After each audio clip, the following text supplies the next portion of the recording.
Most things get smaller when they cool down, right? But water defies that rule. It's a weird start to a truly remarkable story.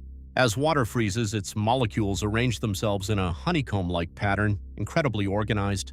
This unique structure creates something unexpected. Ice is less dense than liquid water. Really, think about that for a moment.